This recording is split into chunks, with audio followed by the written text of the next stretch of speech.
अस्सलाम वालेकुम नाजरीन, मैं हूं रामीन सैयद और आप देख रहे हैं प्रोग्राम ज़ेरे बहस। नाजरीन, एक बार फिर दुनिया की नज़रें इस्लामाबाद पर जमी हुई हैं। वही इस्लामाबाद जो कुछ दिन पहले अमेरिका और ईरान को एक ही मेज़ पर लाने में कामयाब हुआ।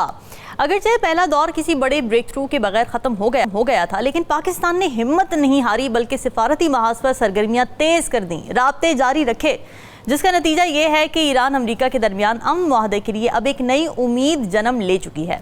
वज़ीर-ए-आज़म शहबाज शरीफ आजकल मिडल ईस्ट के दौरे पर हैं। सऊदी अरब, कतर और तुर्किया जहां वो खित्ते के अहम खिलाड़ियों को एतमाद में ले रहे हैं। दूसरी तरफ फील्ड मार्शल सैयद आसिम मुनीर हैं जो तेहरान में ईरानी क़यादत से मुलाकातें कर रहे हैं, एतमाद साजी की नई बुनियाद रख रहे हैं।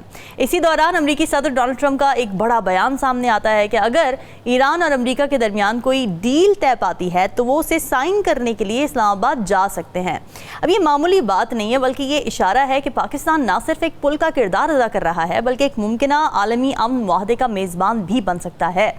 अगर पाकिस्तान ईरान और अमेरिका के दरमियान अमन डील करवाने में कामयाब हो जाता है और अमेरिकी सदर भी इस्लामाबाद आ जाते हैं तो पाकिस्तान की कितनी बड़ी कामयाबी होगी, क्योंकि दहाइयों बाद अमेरिकी सदर का आना कितनी अहमियत रखता है। पीस डील और अमेरिकी सदर के विजिट को लेकर क्या क्या इम्कानात हैं, इसी पर बात करेंगे प्रोग्राम में। मुझे ज्वाइन कर रहे हैं सीनियर तजियाकार नजमो साकिब साहब, जफर हिलाली साहब और पीजे मीर साहब। आप सभी का बहुत शुक्रिया। जो साकिब साहब, डोनाल्ड ट्रंप ने रात को स्टेटमेंट दी कि अगर कोई डील हो जाती है तो उसे साइन करने के लिए मैं इस्लामाबाद आऊँगा।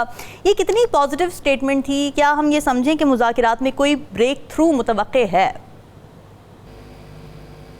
ब्रेक थ्रू समझिए के होने ही वाला है। अच्छा। और ये कहना कि डील हो जाएगी तब आऊंगा, इसका मतलब ये है कि डील होने के इम्कानात हैं, वरना की बात करने की कोई तुक नहीं बनती।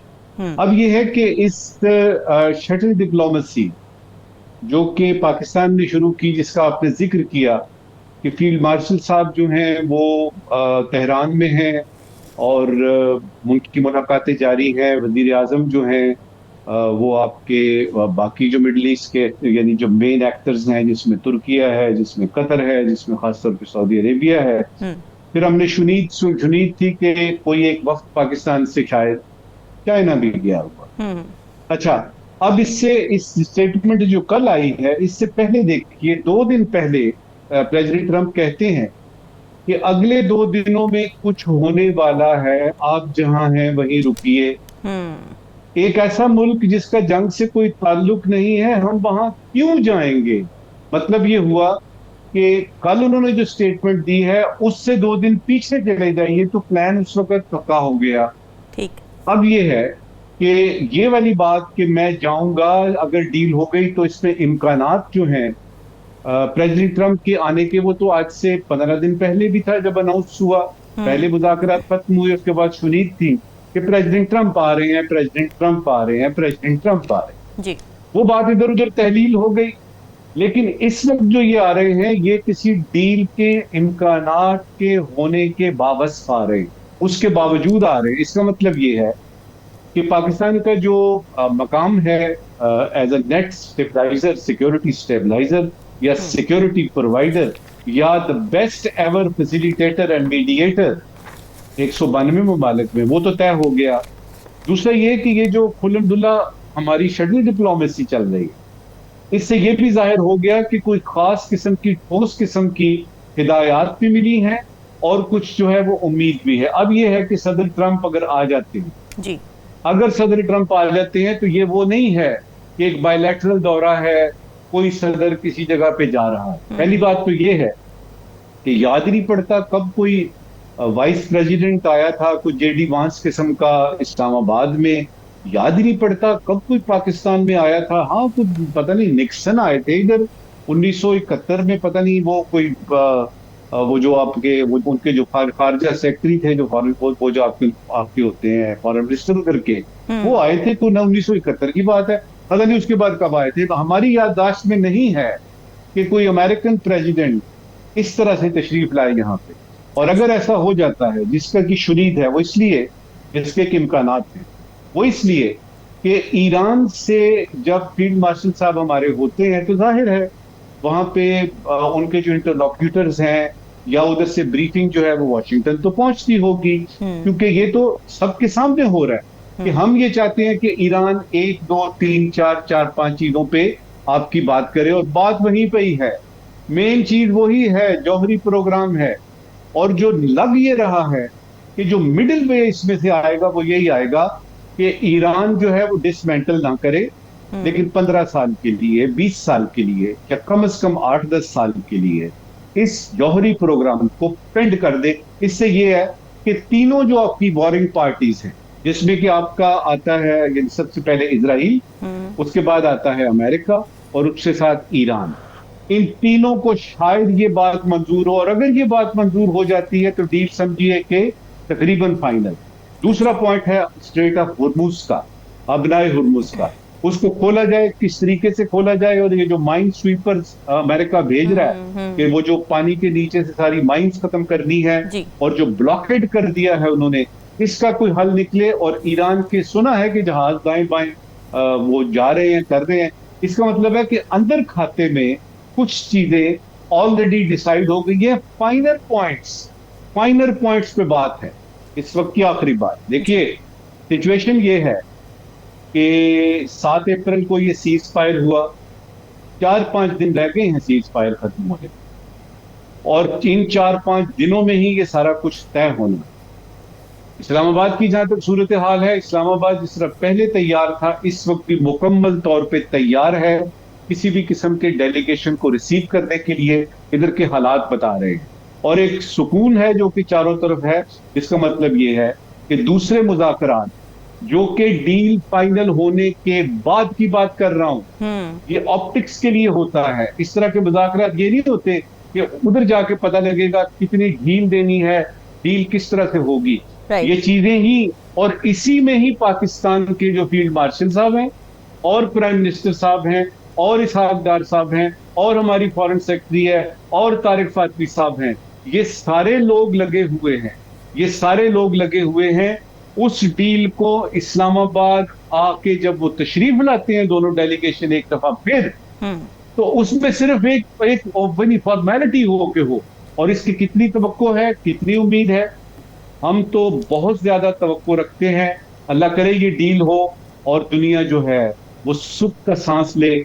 पाकिस्तान की जहां तक बात है, आखिरी बात, पाकिस्तान की जहां तक बात है, जो मर्जी कर ले इनके हमारे दुश्मन, जो मर्जी कर ले ईरान, जो मर्जी कर ले इजराइल, और जो मर्जी कर ले अमेरिका, पाकिस्तान ने तारीख में अपना नाम ऐसा लिखा है जो कि सदियों तक जारी रहेगा। और अगली कोई भी जंग हुई, चाहे मिडिल ईस्ट में भी होती है, चाहे कहीं और भी होती है, तो उसमें याद किया जाएगा कि पाकिस्तान नाम का एक मुल्क है जिसने के पहल की और इस जंग को बाकायदा तौर पे रुकवा दिया। बिल्कुल सही बात है। हिलाली साहब, आपकी नज़र में कितना अनप्रेसिडेंटेड इवेंट हो सकता है? अगर माजी में भी हम नज़रें दौड़ाएं तो कब कब ऐसा हुआ जब अमेरिकी सदर पाकिस्तान आए, उन दौरों की नौयत क्या थी, इस दौरे की नौयत क्या हो सकती है? देखिए, पहली बात तो ये है कि ट्रंप आएगा। मुझे अगर किसी चीज़, किसी ना आने पे शुबा और शक है, वो ये है कि क्या ईरान समझेगा कि ये मुनासिब वक्त है हम चलें? हाँ, मैं समझता हूँ वो भी आएगा, इसलिए कि शायद उनके लिए ये हो। मगर वजह जो है उनका और अमेरिका का मुख्तलिफ है। अच्छा, ईरान का तो बड़ा टफ पोजीशन है इस वक्त। Iran main problem is economy. ये सैंक्शंस जो हैं, ये जो रिस्ट्रिक्शंस हैं, बहुत तबाहकुन इकोनॉमी। और जब हर आदमी और ईरान के लीडर सोचते हैं कि यार ये काफ़ी हो गया है हमारे लोगों पे, कब तक ये ऐसी चीज़ें बर्दाश्त करेंगे, फॉरेन एक्सचेंज ये नहीं आ रहा, वो नहीं आ रहा, इधर सैंक्शंस, इसको अंदर। तो मेरे ख्याल में हमें समझना चाहिए कि ईरान शायद if it was in good economic condition नहीं आता, मगर वो भी आएगा। क्या मसला है? हमारे अवाम को थोड़ा सा हमें बताना चाहिए व्हाट आर द 3 इश्यूज। साकिब साहब ने रेफर किया है न्यूक्लियर इश्यूज को, बिल्कुल सही है, मगर what is it in the nuclear issue जो अमेरिका को बहुत चाहिए और जो ईरान को एक्चुअली इतना ज़रूरत नहीं है? नंबर 1, उन्होंने कहा हम बम नहीं बनाएंगे, पहले से कह दिया था बम नहीं बनाएंगे। उधर जब जब जब ओबामा एडमिनिस्ट्रेशन के साथ साइन किया था उन्होंने कहा बम तो हम नहीं बनाएंगे। अब अमेरिका उनको कह रही है कि तुम्हारी एनरिचमेंट को खत्म करो, और ईरान कह रहा है नो वे, हम एनरिचमेंट को नहीं खत्म करेंगे। क्यों नहीं करेंगे? हमारे अवाम को पता जाने कि क्या है एनरिचमेंट। एनरिचमेंट का मतलब ये है रामीन कि एटॉमिक न्यूक्लियर एनर्जी जो होता है, जब आप यूरेनियम को एनरिच करते हैं 3%, तो इसका मतलब ये होता है कि रिएक्टर में जाके वो मुल्क को बिजली दे सकता है। कितने फीसद? 3%, 3 से 5%। अच्छा, दूसरी बात है, जब आपको या एग्रीकल्चर मगर more than that medicinal purposes के लिए चाहिए, कैंसर ये वो, तो कितना एनरिच करना पड़ता है आपको? 20%। ठीक है, तो 20% को आपको इनरिच करता है, फिर जाके आप ये सब ये बनेंगे इक्विपमेंट और उस किस्म की मेडिसिनल यूटिलिटी जो होता है वो आएगा। और वेपन्स ग्रेड के लिए क्या हो रहा है? 90%। तो भाई क्या मुश्किल क्या बात है, जब 3 और 5% से इलेक्ट्रिसिटी आता है, और बहुत सारे मुल्क हैं जिनके इलेक्ट्रिसिटी न्यूक्लियर से आते हैं, और कैंसर और मेडिसिनल पर्पसेस के 20 आते हैं, तो तुम क्यों श्योर कर रहे हो कि 90% पे ये शायद चले जाएंगे? नहीं जाएंगे, आसान नहीं है। और पहले भी रुकावटें थी। JCPOA एक अग्रीमेंट था जिधर इंटरनेशनल एटॉमिक एनर्जी कमीशन के लोग उधर बैठे हुए थे, वो मॉनिटर कर रहे थे, तो ये 90% नहीं जाता। जापान जो है इस वक्त 40% तक ये करता है। बहुत सारे मुल्क हैं who can easily become nuclear weapons, मगर वो नहीं करते हैं, वो तो खैर पॉलिसी है, उनसे तो आप कुछ जाके पूछते नहीं है। मगर इनको आप कहते हैं कि ना सिर्फ 3% ना बनाए, ना सिर्फ इलेक्ट्रिसिटी के लिए ना बनाए, ना सिर्फ मेडिसिनल पर्पसेस के लिए ना बनाए, मगर वो जो चीजें हैं सेंट्रीफ्यूजेस और इक्विपमेंट है उसको भी तबाह कर दें और हमारे सामने तबाह कर दें। तो आपसे मैं पूछना चाहता हूँ, तो अमेरिका का जवाब था क्या जब ईरान ने ये कहा कि हम नहीं करना चाहते हैं ये, हम तो सिर्फ बिजली के लिए और इसके लिए मेडिसिन के लिए, उन्होंने कहा अच्छा तो फिर ऐसे करो 20 साल के लिए वो भी इन्वेस्ट नहीं करो। इन अदर वर्ड, आप ना इलेक्ट्रिक पावर के लिए या मेडिसिन पावर के लिए 20 साल तक मत करें। उन्होंने कहा, फिर ईरान का सुना है जवाब ये है कि नहीं हम सिर्फ 5 साल का ये रुक सकते हैं, सिर्फ 5 साल। आई पॉइंट इज तो ये भी बड़ा कंसेशन है ईरान। क्यों ऐसा ईरान कहता है? आप नहीं, मगर ईरान ने कहा for the sake of agreement, क्या ये एग्रीमेंट राइट। लेकिन सर फिर तो ये लगता है ना कि JCPO जैसा ही एक मुआहदा दोबारा हो सकता है, तो फिर ट्रम्प ही थे जिन्होंने पुल आउट किया था इस अग्रीमेंट से। अगर फिर वही अग्रीमेंट करना है उसी नौयत का कि इतना % आप कर सकते हैं और इतने सालों के लिए कर सकते हैं, तो फिर व्हाट इज द डिफरेंस? फिर ये सब जंग छेड़ना और हमले करना और इस तरह के दावे करना, it seems to be meaningless. It's not meaningless इसलिए कि ये रेजीम चेंज, तो वो तो कहा ही तौर अप दी एग्रीमेंट, हालांकि बड़ा ठीक ठाक एग्रीमेंट था। मैं समझता हूँ अगर आज से इसको मिल जाए तो बड़ा खुशकिस्मत होगा ट्रम्प, और वो इसीलिए खुशकिस्मत होगा कि ईरान कंसीड कि चलो 5 साल से गुजर जाएगा, चलो ठीक है। मगर मैं आपको मैं ये कहना चाहता हूँ कि अगर रेजीम चेंज, ट्रम्प का तो पूरा मकसद ये था कि ये use it as a bogey, इसको इस्तेमाल करे। आए इनके पास कोई रिस्ट्रिक्शन नहीं है, अब ये न्यूक्लियर पावर रह जाएंगे, लिहाजा रेजीम चेंज, और इसने पूरी कोशिश की, मतलब शिकस्त आई ना। He lost out on it. This was the ready-made thing कि इनको हम ट्रस्ट नहीं कर सकते, किसी चीज पे हम नहीं ट्रस्ट करते, लिहाजा रेजीम चेंज। अब आप इनको ट्रस्ट कर रहे हैं, वो कैसे ट्रस्ट कर रहे हैं?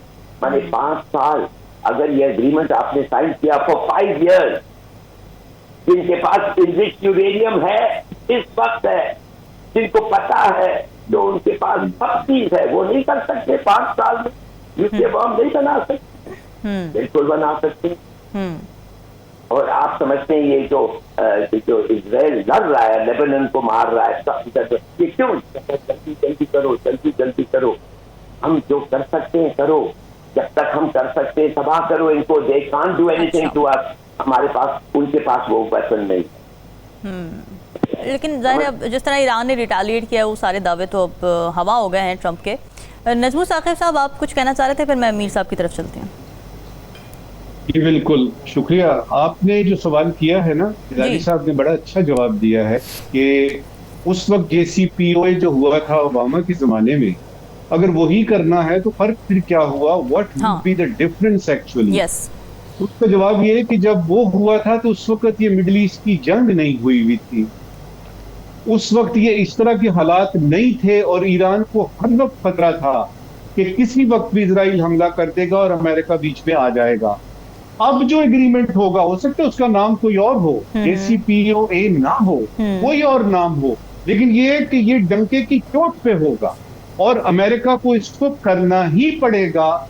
और वो उसको, जिसको हम फेस सेविंग कह रहे हैं, जिसमें वो जाहिर करेंगे कि ये वो वाला नहीं है, क्योंकि वो तो आपने आते ही यानी रद्दी की टोकरी में यानी ट्रंप साहब ने फेंक दिया था, इसकी कोई जरूरत नहीं है और ईरान बना ही नहीं सकता। लिहाजा उसमें और इसमें ये फर्क है कि एक भरपूर जंग हो चुकी है 40 साल से दिनों से ज्यादा, और उस भरपूर जंग में ईरान ने बताया है कि इतना आसान नहीं है हमसे डील करना। ठीक है जी। मीर साहब, आप डोनाल्ड ट्रंप की स्टेटमेंट को कैसे इंटरप्रेट कर रहे हैं? आपको कुछ पॉजिटिव नज़र आ रही है, ब्रेक थ्रू होता नज़र आ रहा है? और फिर डील की जब बात होती है मीर साहब, तो घूम घुमा के बात वहीं आ जाती है कि शायद उसी नौयत की डील हो जो कि JCPOA में थी। फिर वही सवाल मैं आपसे भी करूंगी, तो फिर फ़र्क क्या है? अगर जंग इस वक्त चल रही है तो वो जंग भी सर न्यूक्लियर वेपन के लिए चल रही है, न्यूक्लियर वेपन ना बनाने के लिए चल रही है। फिर डील भी उसी नौयत की करनी जो आज से पता नहीं कितने सालों पहले थी, 2015 में हुई थी। What is the difference then? देखिए, हम मुख्तलिफ तजिया करते हैं, देखते हैं, ऑब्जर्व करते हैं, लेकिन ये ना भूलिए कि अगर आप प्यार बोएंगे तो प्यार ही निकलेगा। तो जब आप नफरतें बोएंगे तो आपकी नफरतें ही निकलेंगी। 47 साल के बाद आपने देख लिया ये जी। और ये क्या है, ये जो टॉक्स है मेरी नजर में ये नॉन सीरियस टॉक्स थी, क्योंकि जो आदमी आपने भेजा है, ये जो दो भेजे जैरेड और विटकॉफ, ये तो रियल एस्टेट डेवलपर्स हैं। इनका क्या ताल्लुक है पॉलिटिक्स के साथ? Are they those people mandate लेके आए हैं ये? अब ठीक है, JD वैंस, अब JD वैंस को आप देख लो, वो आया यहाँ, वो on the verge of presidency है, वो ट्वाइलाइट जोन के अंदर है। He has to think ahead कि आगे क्या उसने करना है। अब यहाँ क्या बात है, यहाँ JD वैंस आते हैं, उससे पहले साथ ही ट्रंप एक स्टेटमेंट देते हैं, ये अगर फेल हुआ तो मैं इसको ब्लेम करूंगा, अगर ये कामयाब हुआ क्रेडिट मैं लूंगा। तो आपने तो वैंस को वही खत्म कर दिया, उसकी तो नेगोशिएशंस ही आपने उड़ा के रख दी। वो वापस जाके, हालांकि उसको अगर 12 फरवरी को उसकी मीटिंग CIA डायरेक्टर से हुई थी, जब उसने कहा था कि this is unacceptable, it will be farcical, ये मीटिंग के अंदर ऑन रिकॉर्ड उसने कहा, but I will support you. So Vance supported him. Now here the question arises, ये जो पुरानी आपकी रंजिशें हैं, क्या ये दूर हो जाएंगी 47 साल के बाद, एक मीटिंग के बाद? नो। यहाँ अगेन पाकिस्तान बीच में आता है, वो स्टेटमेंट देता है वैंस जाने से पहले कि तुम एनरिचमेंट नहीं कर सकते, तुम न्यूक्लियर पावर नहीं बन सकते। ये उस मुल्क में कर रहा है जिसके पास 170 न्यूक्लियर पड़े हुए। Think about it. अब यहाँ से वो ये स्टेटमेंट अगर दे रहा है, हमने तो NPT साइन ही नहीं की, ईरान ने 1968 में NPT साइन की है, 1968। अब उसने उस वक्त किया है। So what is the problem today? Today the problem rises not in Iran's enrichment, it is the hegemony of the United States in this area. वो उसकी ये गेम है मेन, तेल है उधर, middle east is influencing USA in that, क्योंकि Israel के भी तो बहुत सारे मकासद हैं। वो तो उन्होंने कह दिया ना, you are us and we are them. अब ये जो चीज आपकी जब आती है तो आपके सामने क्लियर एक चीज नजर आ जाती है। देखें, $260 बिलियन की अमेरिका उसको एड देता है, जिसमें 3.8 billion is for military, $3.8 billion for military to Israel. ये क्यों देता है मुझे बताएं? वो ये जितनी एड देगा, ये कहाँ इस्तेमाल हो रही है? ये जो बम मार रहे हैं, टोमाहॉक्स मार रहे हैं, हर चीज मार रहे हैं, ये कहाँ से पैसा आ रहा है? अमेरिका उसको फंड कर रहा है। सो बेसिकली मेरी नजर के अंदर it is the failure of the American foreign policy कि उन्होंने ये नहीं देखा कि long term and I back Vance है कि उसने पहले ही कहा था इस मीटिंग के अंदर कि आप एक रीजनल कॉन्फ्लिक्ट शुरू कर दोगे। हमने भी इस प्रोग्राम में कई दफा कहा है कि रीजनल कॉन्फ्लिक्ट शुरू हो जाएगी, हो गई। अब ये जो इस वक्त जो आपके पास सिचुएशन है राउंड 2, इसके अंदर ये जितनी भी आप बातें कर लें, इस ईरान, अमेरिका, इजराइल, जीता कौन है इसके अंदर? पाकिस्तान। हमें $6 बिलियन भी मिल गया, हमने अपना जो रीपेमेंट है यूए को भी कर दिया। ये तो अल्लाह की तरफ से एक का आप कह लो कि एक मौजा हो गया, लेकिन ये चीजें होती हैं दुनिया में। सो थिंग इज कि Pakistan has played a very important role, but the question arises here कि what will be the future? अगर आप कल जंग बंद भी कर देते हैं, क्या ईरान के रिलेशंस जो हैं with the countries who have not retaliated despite the fact आपने उन पर रॉकेट्स मारे उनके बेसिस के ऊपर, क्या आपके वो जो है जो वुंड्स हैं वो हील हो जाएंगे? और सर एक और बात ये कि इस डील के बाद क्या इजराइल चुप करके बैठेगा, इसकी क्या गारंटी है? क्योंकि ये डील हो भी जाती है, अब देखें ना, अमेरिका तो मुज़ाकरात की बात कर रहा है मुसलसल, मगर इजराइल की जारहियत वो नजर आ रही है, तो अमेरिका और इजराइल क्या इस डील के हवाले से एक पेज पर हैं? अच्छा ये देखो ना, अब रामीन ये जो आपने बात कही है, इजराइल जो है वो एलिमिनेशन मांगता है हिजबुल्लाह की, वो उसकी मांगता है, और ईरान कभी भी हिजबुल्लाह को डिजर्ट नहीं करेगा।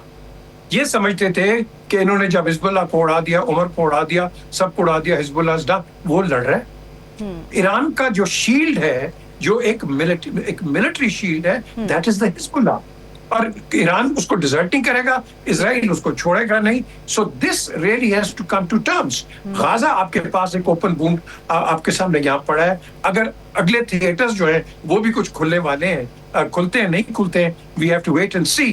बट द क्वेश्चन अराइजेस कि इनका जो इजराइल का जो मेन हर्डल है रामीन, ये तो आपने ईरान को तो देख लिया, उनका जो मेन हर्डल है in the longer picture is Turkey and Pakistan. That is their main hurdle, and that is something which we need to be prepared for. Because ये जो कह रहे हैं कि इन्होंने अपनी हेजेमनी पूरी बढ़ानी है, greater Israel and all that, ये इनका ड्रीम चल रहा है।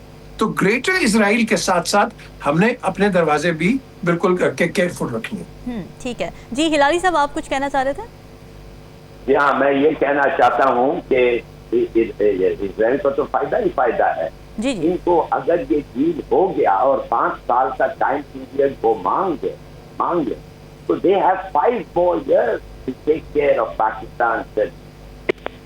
उनको तो 5 साल तक उनको पता है कोई मुसलमान मुल्क के पास बम नहीं है, कोई मुसलमान मुल्क तो नहीं मदद करेगा, अमेरिका दूसरों को रुकेगा, और चाहे वो दूसरे आने भी नहीं चाहेंगे, हिंदुस्तान भी हमारे साथ हो जाएगा उस वक्त तक। तो 5 साल हमें अभी गुजारने हैं। देखिए ये जो ट्रीटी है, ये ईरान और अमेरिका का है, और ईरान 5 साल तक अभी। अच्छा, दूसरी बात ये है, माफ करिए जल्दी से मैं कह दूं, ये जो मिसाइल प्रोग्राम है जिसके इनका डिफरेंसेस है, वो कह रहे हैं कि तुम अब मिसाइल मत रखो जो अमेरिका पहुंच सकते हैं, तुम मिसाइल मत रखो जो इसराइल को एक एक्सटेंसिव थ्रेट है। ये नहीं माना है ईरान ने अब तक, as far as I know नहीं माना है। मैं तो आप देख रहे हैं कि माने तुम मिसाइल भी ना रखो, in other words you should be defenceless against us. ये है लोग, इनकी ज़हनियत समझिए। और इसके मतलब ये भी है कि इन लोग क्या करेंगे ये मिसाइल के साथ। अब ईरान होता ही नहीं आज अगर ये मिसाइल नहीं होते ईरान के पास। एग्जैक्टली। ठीक है जी। नजमुल साकिब साहब आप कुछ कहना चाह रहे थे? देखिए ये जो बात हो रही है ना कि ईरान मान जाएगा, तो गारंटी किसकी है? वो कहता है जी 10 साल के लिए नहीं करूंगा, वो अगर करेगा तो क्या हो जाएगा? याद रखिएगा कि ये जो इस तरह के कागज साइन होते हैं ना, जी, ये इसकी कोई गारंटी नहीं होती। और दूसरी बात ये है कि अगर पाकिस्तान की बात है, तो अमेरिका को और इजराइल को अच्छी तरह से पता लग गया कि ईरान वेनेजुएला नहीं है और ना ही सीरिया और इराक है, और उनको ये भी पता है कि पाकिस्तान ईरान भी नहीं है। याद रखिए, देखिए मैं क्या कह रहा हूं, लिहाजा तसल्ली रखिए कि पाकिस्तान महफूज है। हाँ, हमें हर वक्त तैयार रहना है, वो अल्लाह के हुक्म से हम तैयार हैं। ठीक है नाज़रीन, डिस्कशन का सिलसिला जारी है, वापस आएंगे एक ब्रेक के बाद। स्टे विद अस।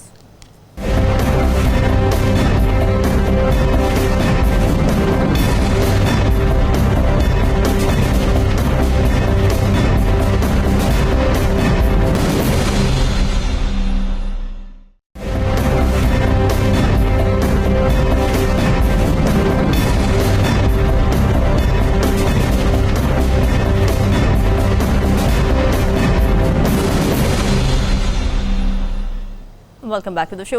ज़फ़र इलाही साहब, पाकिस्तान बहुत एक्टिवली परसू कर रहा है, एक्टिव डिप्लोमेसी हमें देखने को मिल रही है।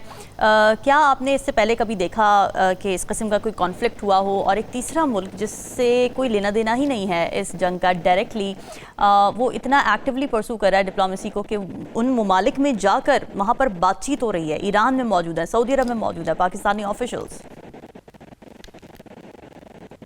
ये तो मेरे ख्याल में हमारे से पहले भी ये बात की है कि this is a remarkable initiative और बड़ा अच्छा है कि हमने ये किया है और इंशाअल्लाह ताला कुछ बातें हैं जो अगर हो जाए तो ये ठीक हो जाएगा और हमारी इज्जत और कदर सब दुनिया में बढ़ जाएगी। और जिन लोगों ने are responsible for this effort, जो हमारे लीडर्स हैं इस पर, उनको we should praise them and we should thank them for their effort. तो बड़ी अच्छी बात है कि इन्होंने किया और सबसे बड़ी बात है लेट्स होप कि ये कामयाब हो जाए। और मजे की बात यह है कि हिंदुस्तान जो हमें आइसोलेट करना चाहता है उसका तो क्यों नहीं आ रहा है। सोचिए तो सही, रूस, चीना, यूरोप, इजिप्ट, सब लोगों कुछ ना कुछ किया है मगर ये क्यों नहीं आया हिंदुस्तान से, क्यों नहीं आया? ये है इनकी डिप्लोमेसी, ये है उनकी क्रेडिट। वो खुद कह रहे हैं कि we have never seen a government. चाय वाला का हुकूमत है और चाय वाले को पता है कि वो दूसरे जो है उनके फॉरेन मिनिस्टर वो तो गाड़ियाँ देते हैं।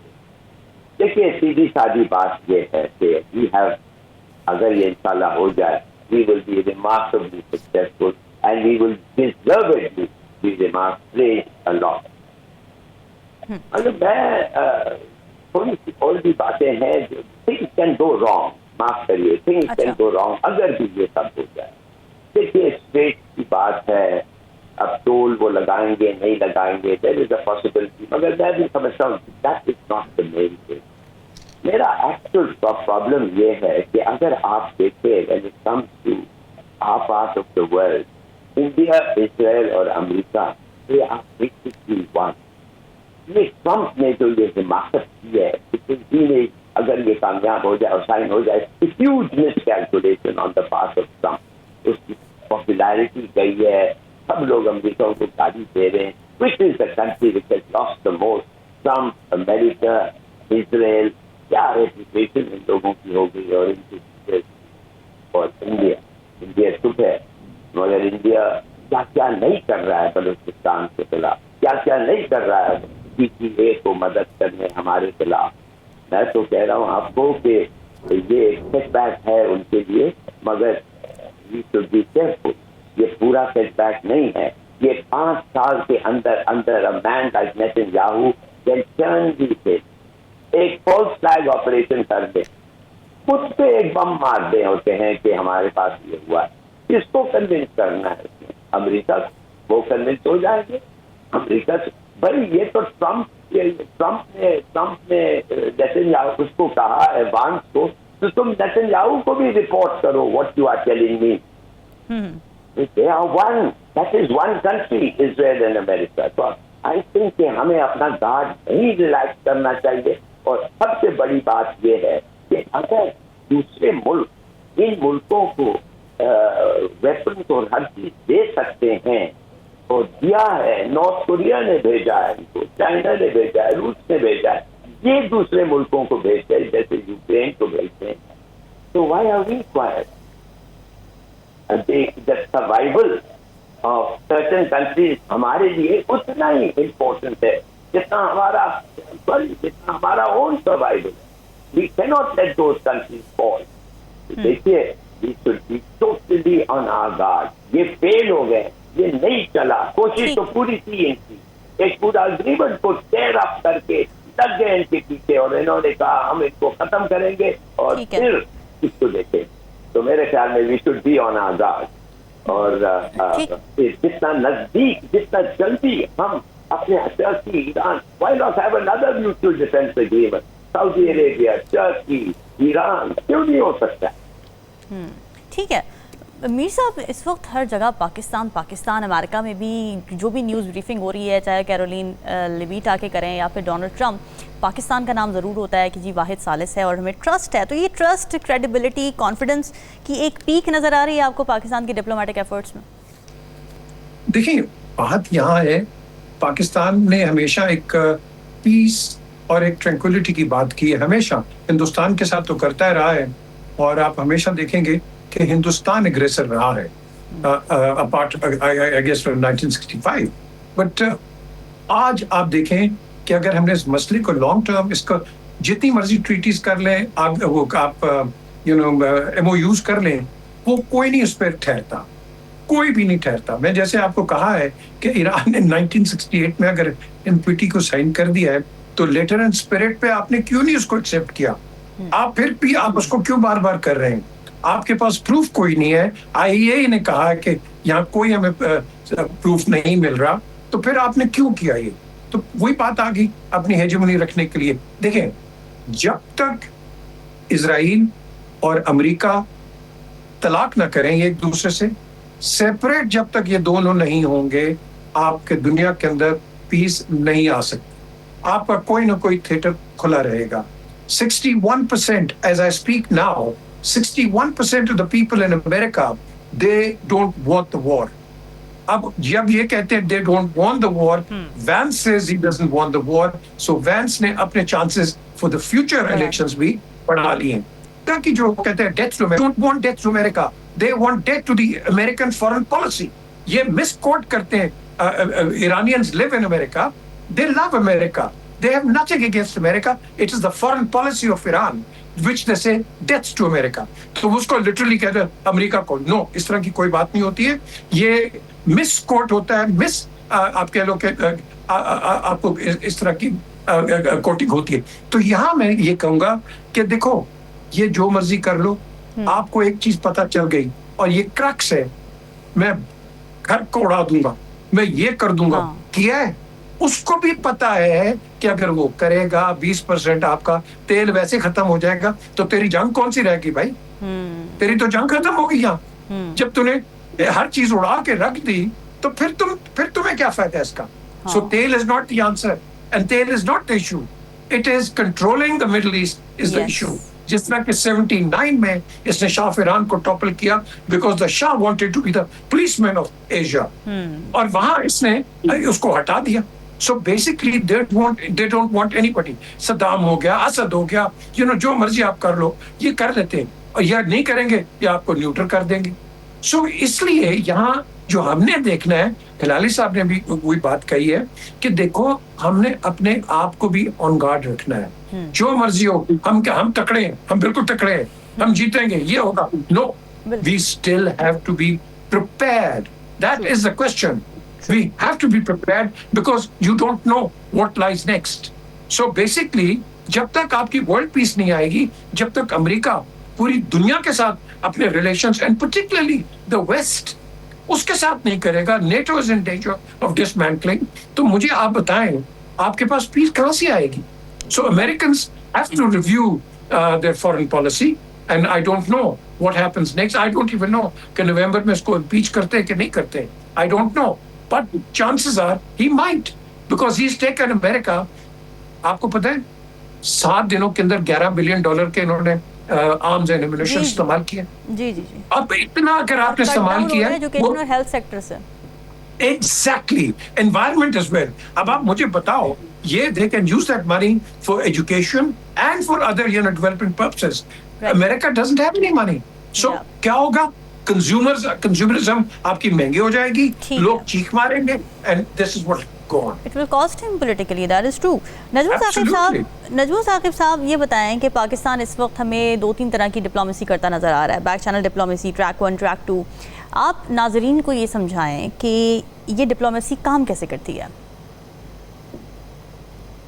कि जो इस वक्त मुज़ाकरात हो रहे हैं ना, उसके दो लेवल होते हैं। एक चीज होती है कि दो डेलीगेशंस आए, दो वफूद आए, आमने सामने बैठे और उन्होंने अपने नुकात एक दूसरे से डिस्कस किए और कन्विंस करने की कोशिश की कि ये करेंगे तो बेहतरी आएगी, ये करेंगे तो जंग खत्म हो जाएगी, ये करेंगे तो जंग और बढ़ेगी।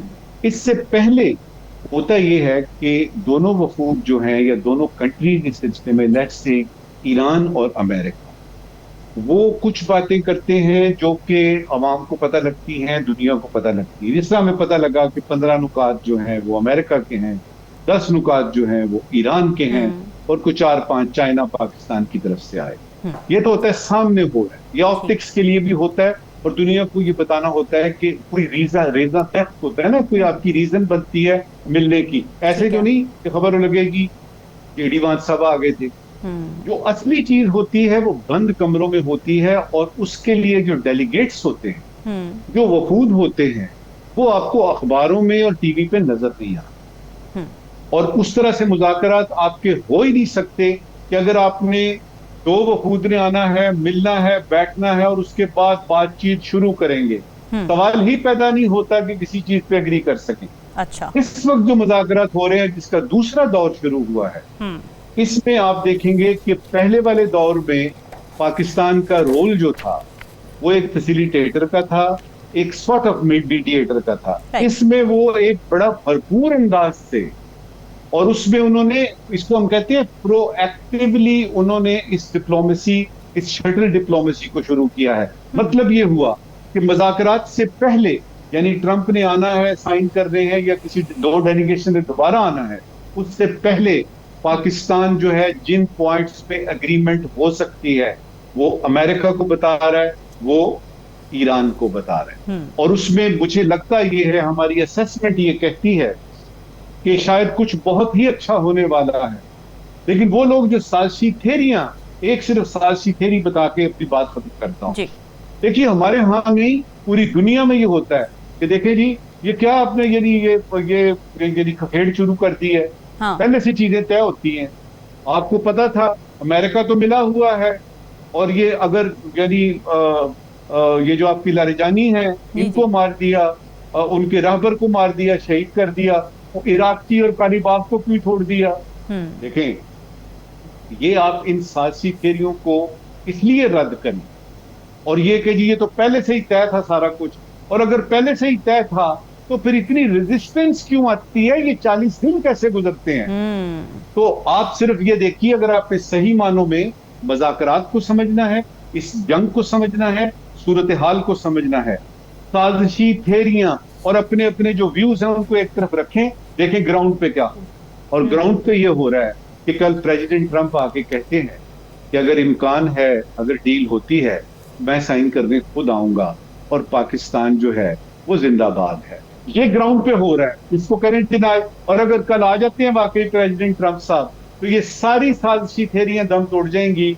और उसके लिए बेहतर ये होता है कि आप जब बात करने लगे, आपको बैकग्राउंड का भी पता हो, आपको सही हालात का पता हो, और आप ये उन सही हालात पे बेस करके अपनी बात करें। ये नहीं तो ये तो पहले से ही तय था, तो यार ये पहले से ही तय था। ये 21 घंटे जो गुजरे हैं इधर इस्लामाबाद में जेडी वांस और कालीबाफ के, इसकी क्या जरूरत थी फिर। इसका मतलब है हकीकतन मुज़ाकरात हो रहे हैं, बैकडोर में भी, बंद कमरों में भी, और आमने सामने बैठ के। तो पाकिस्तान ग्लोबली डिप्लोमेसी के लिए बहुत रेलेवेंट हो चुका है, मगर भारत कितना इररेलेवेंट हो चुका है, इस पर करेंगे बात इस ब्रेक के बाद। स्टे विद अस।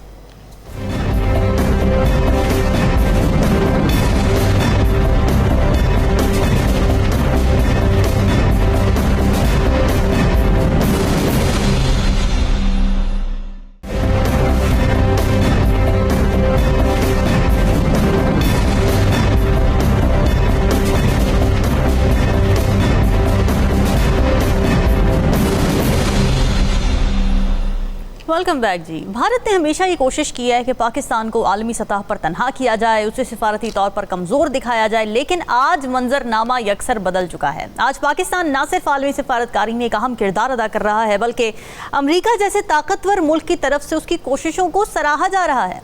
दूसरी तरफ भारत, जो खुद को खित्ते का बड़ा खिलाड़ी समझता था, आज खुद तन्हाई का शिकार दिखाई दे रहा है। मोदी सरकार की इंतहा पसंद पॉलिसीज़ पर अंदरूनी मुल्क भी सवालात उठ रहे हैं। ऑपोजिशन खुलकर तनकीद कर रही है। इस तनकीद से बचने और सिफारती तन्हाई की अपनी खिफ़त मिटाने के लिए मोदी सरकार आजकल मामूल की मुलाकातों और फ़ोन कॉल्स को भी ख़ास रंग देकर पेश करने के जतन करती दिखाई दे रही है। लेकिन हकीकत यह है कि बड़ी ताकतें अब उसे वो अहमियत दे नहीं रही। यहाँ तक कि खबरें आ रही हैं कि अमेरिका ने एक बार फिर भारत पर दबाव बढ़ाया है कि वो रूस से तेल की खरीदारी बंद करे, जिससे भारत की खारिजा पॉलिसी के बाद मईशत भी दबाव में आ चुकी है। तो सवाल यह है कि पाकिस्तान ने मई की जंग के बाद सिफारती मैदान में भी भारत को चारों शाने चित कर दिया है। और भारत की आलमी तन्हाई में पाकिस्तान की हिकमत अमली का कितना असर है और मोदी सरकार की अपनी पॉलिसीज़ का कितना हाथ है। पीजे मीर साहब, जब भी रीजन में कोई कॉन्फ्लिक्ट होता है तो वो लोग जो कि उसमें डायरेक्टली इन्वॉल्व नहीं होते, क्या उनके दरमियान ये एक कंपटीशन होता है कि जी कौन सिफारतकारी में आगे आ रहा है, कौन नहीं आ रहा? अगर कोई नहीं आ रहा आगे, जैसे इंडिया नहीं आ रहा आगे, तो ऑपोजिशन खुद आवाज़ें उठा रही हैं कि जी आपको एक रोल प्ले करना चाहिए था, बिकॉज आपके दावे बहुत बड़े बड़े हैं कि जी हम इकोनॉमिक जायंट हैं और सबके साथ हमारे बड़े अच्छे ताल्लुकात हैं। बट जब डिप्लोमेसी की बात आती है, एक कॉन्फ्लिक्ट रिजॉल्व करने की बात आती है, तो भारत कहीं नज़र नहीं आता। आप किस मुल्क की बात कर रही हैं जिसके अंदर इतनी सीरियस इंडिजिनस मूवमेंट्स चल रही हैं? आपका क्या ख्याल है, वो अपने मुल्क के अंदर एक पीस नहीं लेके आ सकता तो दुनिया की पीस के अंदर कहाँ जाएगा? Well said. वो क्या समझते हैं कि ये जो बाप है, इनका बाप तो अमेरिका है ना, तो ये समझते हैं कि उसके बेटे के साथ जाके बात करेंगे इजराइल के और सब कुछ ठीक हो जाएगी। और वो भी आप बात कर रहे हैं उस वक्त पे, उस बड़े सेंसिटिव वक्त के ऊपर कि जब एक जंग लगी हुई है और आप जा रहे हैं उसको फादरलैंड और मदरलैंड कह रहे हैं। आप बिल्कुल सही कहा, हिंदुस्तान में इस पर तनकीद हो रही है, बड़ी सख्त तनकीद हो रही है। और बात यह है कि कम से कम 70,000 जो इंडियन यहूदीज हैं, जूस हैं, वो वहाँ रहते हैं। वो नॉर्थ में रहते हैं, just below the Golan Heights, एक जगह है हागोशेरम, ये वहाँ रहते हैं। और ये समझते हैं कि भाई ये उनको बड़ा सपोर्ट करेंगे, और भाई वह यहूदी हैं, वो इजराइल को सपोर्ट करेंगे। तुम समझते हो तुम उनके चाचे माचे बनोगे, कुछ नहीं है। आज जब हम बात कर रहे हैं हिंदुस्तान की, मेरे लिए हिंदुस्तान एक इररिलेवेंट है। अगर उसमें कोई अच्छी चीज होती तो मैं समझता हूँ वो पाकिस्तान को सपोर्ट करता कि रीजनल पीस आ रही है, रीजनल हार्मनी आ रही है। लेकिन उसके अंदर से ऐसी आवाजें उठ रही हैं इस मोदी के खिलाफ कि जो उसके खिलाफ जा रही हैं। अब यहाँ इंडिया की जो फॉरेन पॉलिसी है, ये क्या आपको डिपेंड करती है कि it is not one of those countries कि हु वांट परमानेंट पीस। अब देखो ना, 74 साल हो गए, 78 साल होने वाले हैं। अब आप मुझे बताओ, हम अभी तक एक दूसरे से लड़ रहे हैं, क्या हम रिजॉल्व नहीं कर सकते? क्या आप पानी बंद करके हमें मार देंगे, लड़ाई फिर भी होगी। कश्मीर पे आप बैठ के बात नहीं कर सकते। आपने क्यों नहीं उस वक्त ये बात आगे लेके गए जब Jaswinder Singh external affairs minister थे?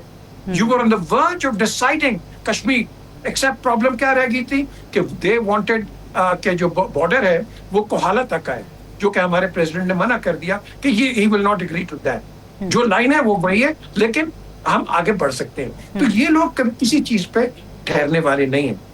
अब बात आती है कि इस वक्त जो हम जिस सारी बात कर रहे हैं, आपकी जो है ना फैसिलिटेशन, वो हमने कर दी है इन सारों की। अब एक्चुअल मीडिएशन होगी।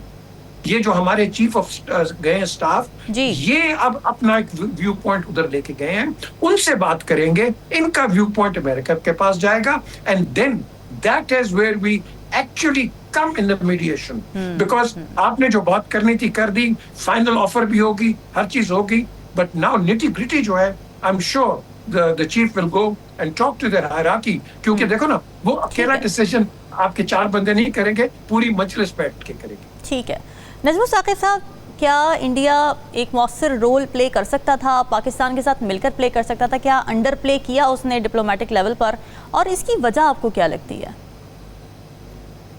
ये तो बहुत आसान है, सवाल ही पैदा नहीं होता। पाकिस्तान और इंडिया, पाकिस्तान को क्रेडिट मिल रहा है और इंडिया कहे जी हम बिल्कुल ठीक कर रहे हैं। आप पाकिस्तान तो सोने का भी बन जाएगा तो इंडिया को बुरा लगेगा। बहुत ज़रूरी सवाल है नाज़रीन, ये सवालात आपके लिए छोड़कर फीडबैक ज़रूर दीजिएगा। हमें दीजिए इजाज़त, अल्लाह हाफ़िज़।